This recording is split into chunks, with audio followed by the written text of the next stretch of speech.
So, you've probably heard the narrative, right? That every single-family home in America is getting snapped up by investors and turned into a rental. It's everywhere. But what if I told you the big national picture is actually the complete opposite? Let's dig in. So let me just ask you straight up. Does it feel like we're in the middle of some kind of massive single-family rental boom?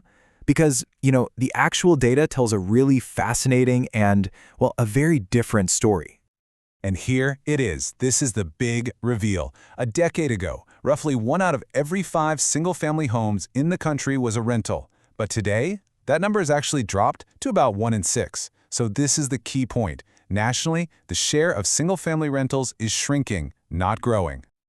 All right, so let's peel back the layers on this surprising national decline and see what's really going on with America's housing story. Now look at these numbers. This isn't just a small dip. We're talking about the total number of single-family rentals falling from 15.2 million down to 14.4 million. And here's the really wild part. This drop happened while the country added almost 11 million new single-family homes. So even with millions of new houses being built, the overall rental pool got smaller. Okay, so the obvious question is, why, right? What is causing this big national shift away from single-family rentals? Well, it really just boils down to 2 main things. First up, landlords decided it was a great time to sell. Home prices were soaring, so a lot of smaller property owners decided to cash in. And they often sold to people who wanted to actually live in the house, not rent it out. Then, at the exact same time, renters suddenly got a ton of new options. There was this huge boom in apartment construction, which meant a lot more choices out there, pulling people away from single-family homes. But here is where the story gets a really interesting twist. That big national trend we just talked about, it is definitely not the whole story. Let's take a little tour of America's rental strongholds, where the reality on the ground is completely different. Yeah, so that 1 in 6 national average we talked about, just throw it out the window for a minute. In some cities, renting a single-family house isn't just common, it's pretty much the norm. We're talking more than 1 out of every 4 houses is a rental. It's a whole different world. And this just shows you how much local conditions matter. I mean, look at Memphis or Bakersfield.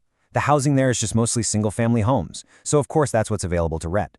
Then you've got a place like College Station, Texas, where the constant flow of students keeps that rental market humming. Or you go to California's Central Valley, to places like Visalia and Modesto, and they just have this long-standing rental culture. Every city really does have its own unique story. Okay, and now we get to the real unicorns of the housing market. While almost the entire country is seeing fewer single-family rentals, there's this tiny handful of places that are quietly and completely bucking that trend.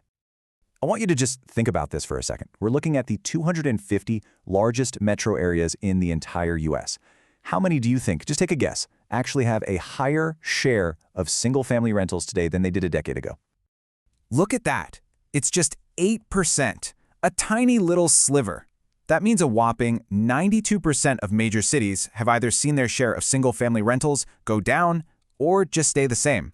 It really makes you realize how special those few growing markets truly are. So what's the secret sauce? What's the recipe for one of these rare, growing rental markets?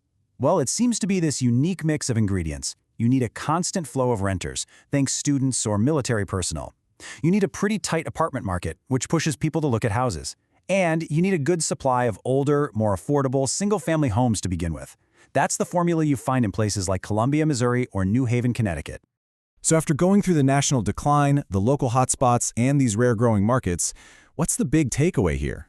What does all of this really mean for how we think about housing in America?